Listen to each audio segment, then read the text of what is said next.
Avant de plonger dans cette histoire incroyable, pensez à vous abonner à la chaîne et à activer la cloche. Ici, chaque récit a quelque chose à dire, et vous ne voudrez pas en manquer un seul. Lycée Jefferson, Massachusetts, 7h15 du matin. Dans les couloirs encore calmes du prestigieux Jefferson High School, on n'entend que le frottement régulier d'un balai contre le sol ciré, comme une respiration discrète qui accompagne l'éveil du bâtiment.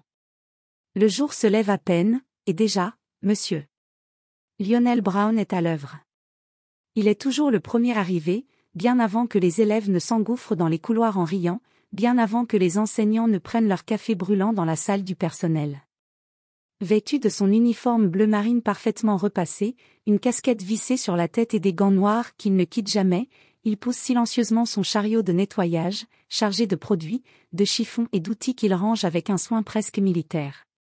Ses pas ne font aucun bruit, comme s'il avait appris à se fondre dans le décor.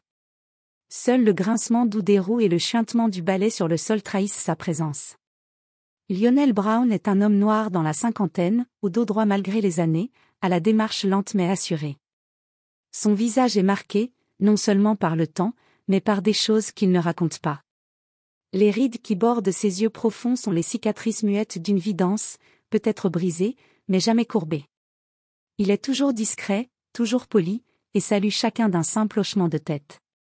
Ce geste, à peine perceptible, contient une dignité rare. Il ne parle presque jamais, sauf pour dire « bonjour »,« pardon » ou « je vais m'en occuper ». Il n'impose rien. Il ne dérange jamais. Il existe dans l'ombre, mais l'ombre ne l'avale pas. Il y demeure par choix, ou par nécessité. Certains enseignants, souvent les plus anciens, lui répondent avec respect. Ils reconnaissent son sérieux, son efficacité, son silence qui vaut plus que bien des discours. Mais d'autres ne lui prêtent aucune attention. Ils passent à côté de lui comme on passe devant un meuble ou une horloge murale, sans même lever les yeux. Chaque matin, il parcourt l'établissement avec une précision presque chorégraphique. Il connaît chaque recoin du lycée, la poignée branlante au 2e étage qu'il a réparée 3 fois, la fuite discrète près de la chaufferie, les carreaux qui vibrent au moindre pas dans l'aile nord. Il connaît les habitudes des enseignants, les cachettes des élèves, les zones que personne ne nettoie sauf lui. Il connaît l'âme de l'école, cette vibration silencieuse qui flotte entre les murs. Et pourtant, personne ne connaît vraiment Lionel Brown. Pas ses collègues.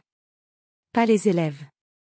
Pas même le directeur, qui lui serre parfois la main lors des cérémonies de fin d'année mais qui ne connaît ni son prénom complet, ni son histoire. Ce que les autres voient, c'est un homme de service. Ce qu'ils ignorent, c'est qu'il observe tout. Qu'il comprend tout.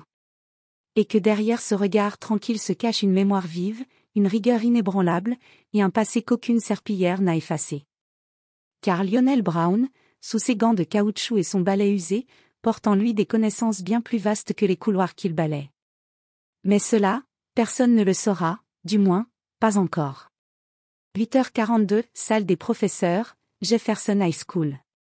La salle des professeurs est un petit havre de calme et de routine dans l'agitation quotidienne de l'école. Les murs sont tapissés d'affiches pédagogiques et d'annonces diverses, tandis que la machine à café crache doucement son liquide noir et fumant.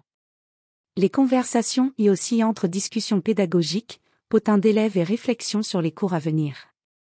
Ce matin-là, le groupe d'enseignants s'est rassemblé autour de la grande table en bois, certains tenant leur tasse encore brûlante. Parmi eux, Monsieur Thomas Whittaker, professeur de mathématiques depuis près de 15 ans, est un homme blanc dans la quarantaine, au visage marqué par une routine qui l'a rendu parfois sarcastique, voire un peu aigri. Son humour est sec, et souvent maladroit. Il aime se moquer gentiment de ses élèves, surtout quand ils peinent à résoudre des problèmes complexes. Whittaker s'installe en déposant son gobelet de café, puis, avec un sourire en coin, il annonce.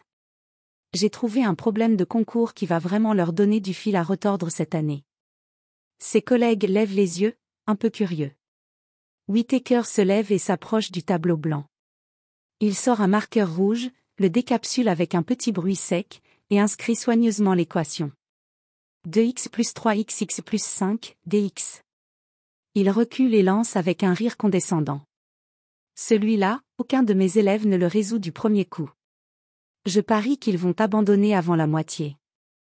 Le rire de Whittaker est mêlé de fierté, mais aussi d'un soupçon de mépris à peine voilé. Pour lui, c'est un jeu.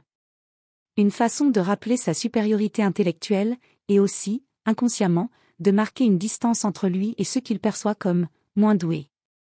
À ce moment précis, la porte s'ouvre doucement.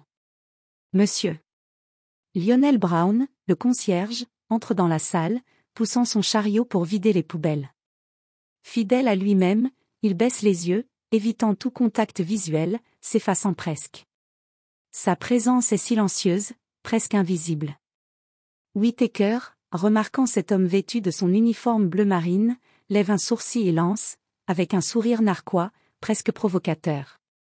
Dites, Monsieur Brown, vous qui passez vos journées à nous écouter, vous avez peut-être une idée? Quelques rires étouffés se font entendre dans la salle. Ce sont des rires nerveux, presque inconscients, qui cherchent à masquer une gêne diffuse. La plaisanterie flotte dans l'air, teintée d'une condescendance sourde. Ce n'est pas une attaque directe, ni une moquerie crue, mais une remarque lourde, presque imperceptible, qui fait sentir à Lionel qu'il est là comme un objet étrange, une figure hors de sa place supposée. Ces petites remarques, inoffensives, sont celles que l'on lance sans réfléchir quand on n'a jamais été réduit à son uniforme. Quand on n'a jamais senti le poids du regard invisible qui vous place d'office en dehors du cercle. Ces mots deviennent des chaînes subtiles, des murs invisibles qui isolent. Lionel lève lentement les yeux vers le tableau blanc, où la formule est encore inscrite, nette et complexe. Son regard est calme, pénétrant, posé. Il n'y a ni colère, ni rancune visible, mais une profondeur silencieuse. Il s'attarde un instant sur l'intégrale, comme s'il relisait un vieux souvenir. Puis, d'un pas lent, mesuré, il s'approche du tableau. Le murmure dans la pièce s'éteint progressivement, remplacé par un silence lourd, presque solennel. Les regards se tournent vers lui, entre surprise, incrédulité, et une curiosité mêlée de doute. Sans hâte, sans précipitation, il demande d'une voix douce mais ferme. « Puis-je emprunter votre marqueur, monsieur Whittaker ?» Un léger frisson parcourt la salle. Whittaker, déstabilisé, tend le feutre, presque sans oser le faire, comme s'il craignait que ce simple geste lui échappe. Lionel le saisit avec une grâce contenue, puis, tournant le dos à l'assemblée, il se met à écrire. Sa main ne tremble pas.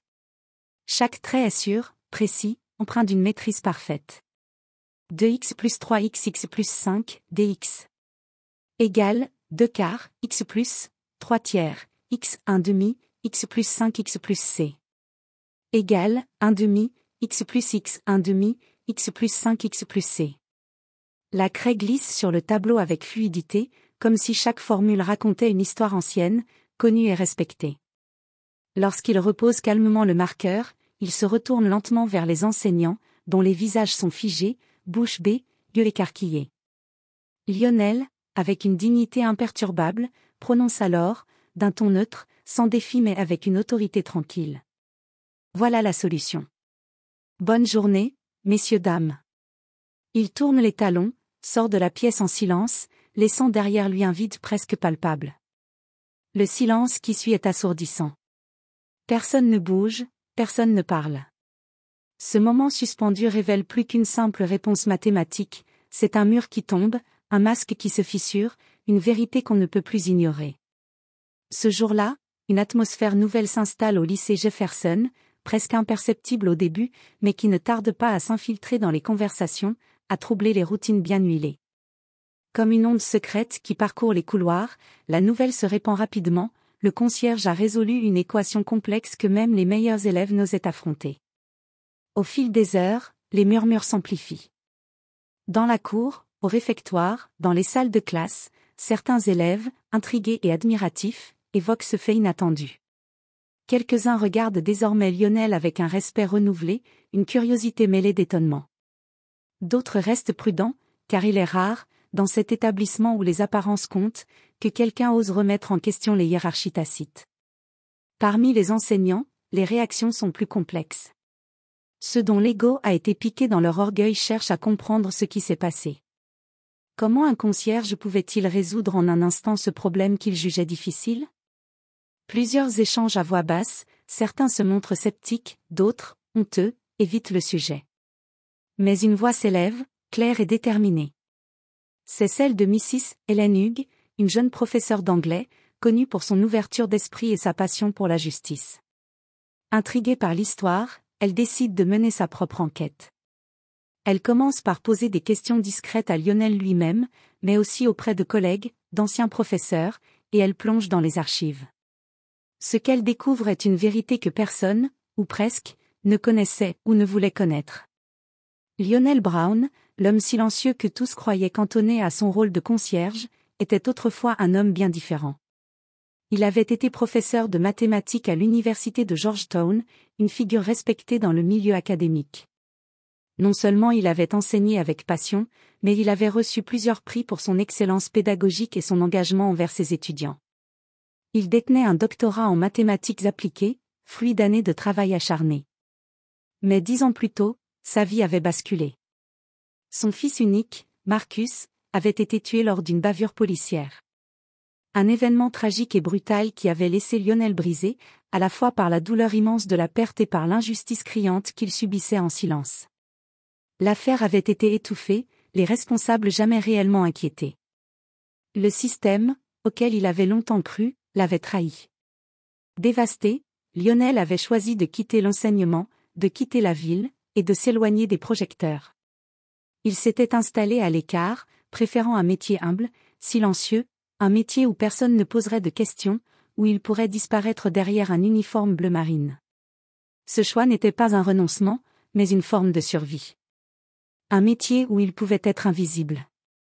Un métier où il pourrait, dans la solitude et la routine, tenter de panser ses blessures.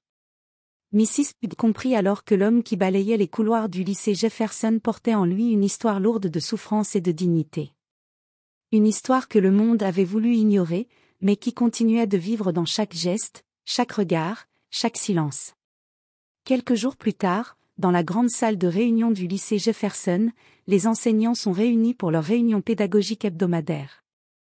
L'atmosphère est habituellement studieuse, parfois un peu formelle, avec un mélange de fatigue et de routine. Mais ce jour-là, un courant d'air frais semble parcourir la pièce. Au milieu des échanges habituels, Mrs. Helen Hughes se lève. Son regard balaie la salle, elle inspire profondément, d'une voix claire et posée, elle prend la parole. Je crois qu'il est temps que nous regardions autour de nous avec un peu plus d'humilité. Le talent, la sagesse, et la dignité ne portent pas toujours une cravate ou un diplôme visible. Un silence respectueux s'installe. Certains regards se détournent, gênés, d'autres fixent Mrs. Hughes avec une nouvelle admiration. On sent que ces mots résonnent bien au-delà du simple contexte pédagogique. Monsieur. Thomas Whittaker baisse la tête, les joues légèrement rouges. Il pense à Lionel, à ce moment dans la salle des professeurs, et à son propre silence depuis. Il n'a pas revu le concierge depuis cette fameuse matinée, et ce poids sur sa conscience l'empêche de faire comme si rien ne s'était passé. Les jours suivants, un changement subtil s'opère dans le lycée. Les barrières invisibles commencent à se fissurer. Une semaine plus tard, dans la bibliothèque du lycée, Tiana Jackson, une élève noire de terminale, brillante en sciences mais d'un naturel réservé, s'approche timidement de M. Brown. Elle tient un cahier ouvert sur une page couverte d'équations. « Monsieur Brown, est-ce que vous pourriez m'aider à comprendre cette équation ?» demande-t-elle doucement. Lionel, surpris mais touché, sourit légèrement. Il accepte sans un mot, posant son chariot et s'asseyant à côté d'elle. Dans un coin discret, sans bruit, il commence à expliquer patiemment les étapes de l'intégrale, avec une clarté et une douceur qui apaisent les doutes de Tiana. Peu à peu, d'autres élèves, curieux, s'approchent. Lionel devient un mentor invisible, un guide discret, dispensant savoir et confiance à ceux qui en ont besoin. Il ne cherche pas les projecteurs, il ne réclame pas la reconnaissance. Il agit simplement, avec humilité et générosité. Lionel Brown n'a jamais redemandé sa place à l'université. Il n'en avait pas besoin. En une craie, en une intégrale, et dans le silence de ses gestes, il avait prouvé que la valeur d'un homme ne se mesure ni à son uniforme ni à son titre officiel, mais à ce qu'il choisit de faire lorsqu'on doute de lui. Au lycée Jefferson, cette leçon a laissé une empreinte profonde. Et depuis ce jour, on n'a plus jamais osé rire de ceux qu'on croyait insignifiants.